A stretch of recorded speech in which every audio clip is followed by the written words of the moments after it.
just wanted to jump on here and just share something that's, really completely off topic of what I normally share with y'all. And it's mostly directed to the mothers who watch my videos. Something that I had really noticed, me being a mother myself, especially, thinking about it as my children have gotten older and just thinking over their lives and things they've gone through and my experiences with them, giving birth to them and stuff like that. Just thinking about the whole thing and the whole experience. First of all, it was completely amazing, and I just thank God for the blessings of them, and thank Him for allowing me to experience that. It was absolutely incredible. But it's been said so many times, and because I've seen it with my own eyes with my own two children. It seems to be true that how your children are when you carry them, how they are, you really get to see how their personality is when they're in the womb. You really get to know them, whether they're laid back, they're calm, they're energetic, they're bouncing off the walls, or whatever. That's how they're going to be when they come out of the womb. And even be throughout their lives.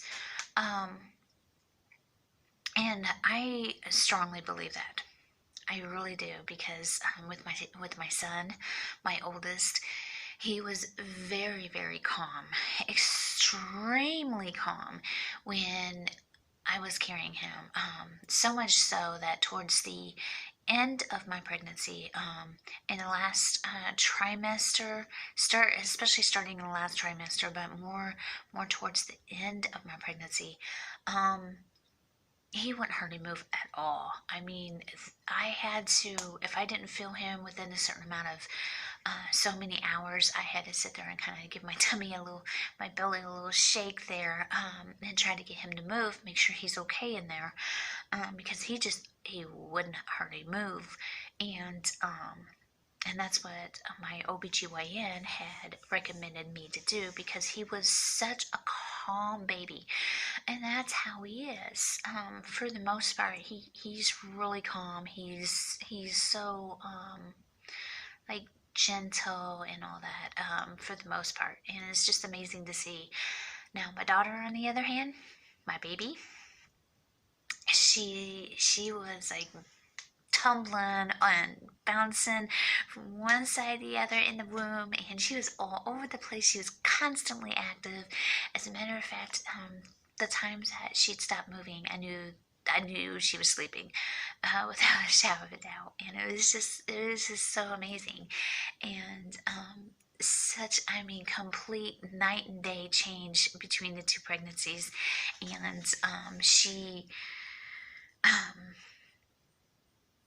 when she was born, that's how she was. She came out and she was like, she was a very active infant. She was always moving. She was always squirming. She was always doing something. And that's kind of how she is now, whether, even if she's, not doing anything physically, her mind is like constant go, go, go, go, go, go, go, go. And it's just amazing to see. And to sit back and watch my two children. Well, I bring this part up to bring up another one that, another area that seems to be true as well. And I don't know if any other mothers had noticed this, or maybe even fathers have noticed it. But, and I just find it interesting. That's why I want to share it with y'all. When my son, during the whole labor thing, the whole labor part in giving birth, and after they were born, when I was trying, in the process of trying to push my son out, there were some difficulties, as in he had trouble coming out. He kept rocking and stuff, and there was difficulty with that. Well, when he got older, probably right around, maybe around about 6 years old, and it lasted for about, gosh, probably about 6 years, 6, 7 years it lasted. I'd say about maybe 6 years it lasted. I had so much difficulty with him, extreme difficulty with him. It got to the point sometimes where I would just break down and cry, and he would just throw,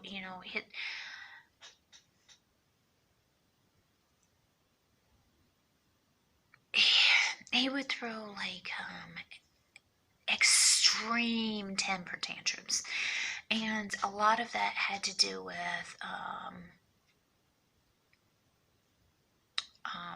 because his brain, he ended up getting diagnosed, and they said that his brain is he's so smart that his brain was like a year or two more advanced than his physical capabilities, and that caused him a lot of frustration. And so that's what a lot of that was, and it was extreme difficulty. So seeing that with me trying to give birth to him, the difficulty in that, and then the difficulty with him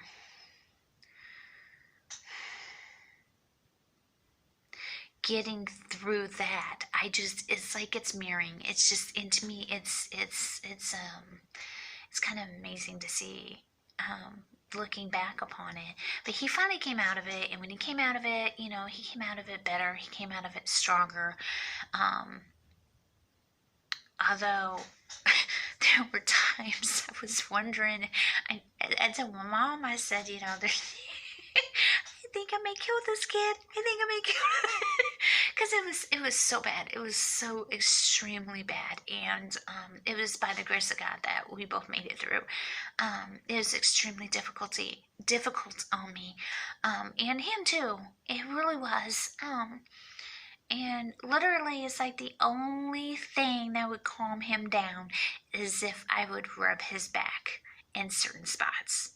I've never seen anything like it before. But moving on to my daughter, my daughter was definitely not planned. She is the result of a one-night stand. She definitely was not planned, but I love her. I am very grateful, and she is definitely my special little girl. And she's my pride and joy. Nonetheless, I don't care how she got here. I don't care what the result was. She's still my baby, and I always make sure she knows that. And she's, oh my goodness, she is so rotten. But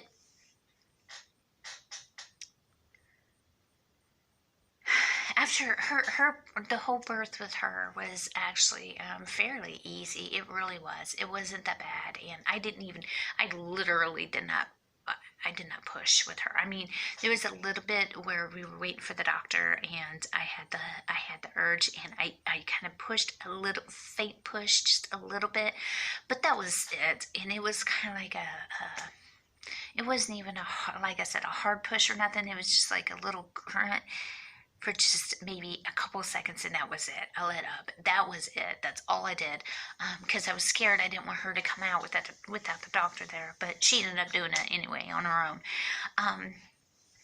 But after she was born, and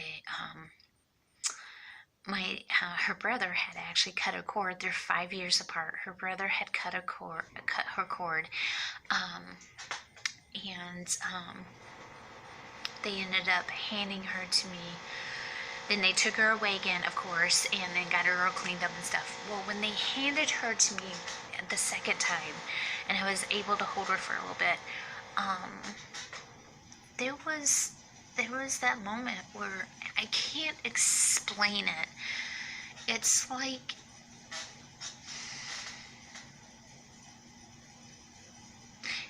she didn't feel like she was mine. It was weird. It's like it seemed, I don't even, it kind of seems surreal, I guess. But she didn't seem like she was mine. It was like there was a distance there. But the whole time I was pregnant with her, I loved her so much. And I still loved her even in that moment. It's just, it was weird. It was almost like a postpartum kind of thing. And I still to this day can't put my finger on it. She just didn't seem like she was mine. I don't know if it was like seemed too good to be true, because I mean my son was absolutely adorable too, don't get me wrong, but she was a very pretty baby, absolutely beautiful.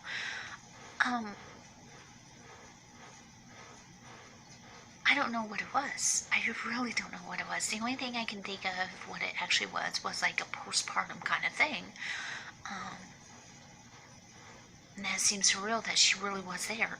She really did come out. I don't know what it was, and it did not last long at all. It really did not last long.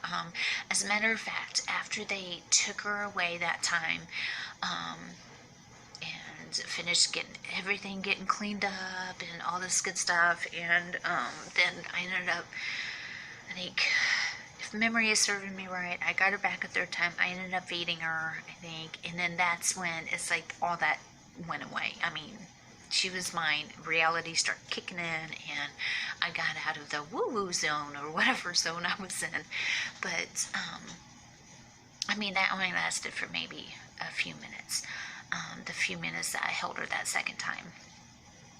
And but as she's gotten older, like especially like in the teen years, and especially now at this point in time in her life, she's 18 now, soon to be 19, and it just seems like we're in that parts of mother-daughter relationship where it's like, and there's more going on. There's more going on. If you've been watching my videos, you understand. But there's like a separation. But there isn't. There's still that love. There's still that bond. But yet there's that separation. And it's like the same thing. And it seems so surreal. It's like, wait a minute. No, we've been through so much already. This can't be happening, kind of thing. And it's just so amazing to sit there and see the mirrored situations with when I gave birth to my children and when they got a little older. In my daughter's case, quite a bit older. But it's just so amazing. And I'm just wondering if maybe, just maybe, first of all, if I'm not the only one who experiences these things, even if I am the only one, if maybe this is God's way of saying, hey, this is, you're going to experience this when they're older. I'm preparing you. I'm preparing you for what is coming. I'm strengthening you. But of course, it's also funny too that, history does repeat itself. And I just find that really funny. And I just wanted to share this with y'all. I just find it absolutely amazing when I really stopped and thought about it all. And I just wanted to share my experiences. And I'm just wondering if any of you had noticed that, and maybe the fathers who watch my videos, if maybe the mothers of your children, maybe they hadn't noticed anything, but you're thinking back on your children's births, and then you think about when they got older and stuff, and you're just seeing mirrored situations such as I had. like the examples I gave with my own children. So just let me know if you've experienced anything like that. I just found it really interesting and wanted to share it with y'all. As always, thank you so much for taking the time out to watch Little Old Me. I know you don't have to, but you see my mug and you click on it and you take a few minutes out of your day to watch me, and I much appreciate it. Need more coffee apparently. Pray about everything, please. Pray, pray, pray. Always, always pray. Always put God on the throne of your heart, the throne of your lives, and have Christ taken the wheel. Always, always, always. And much love.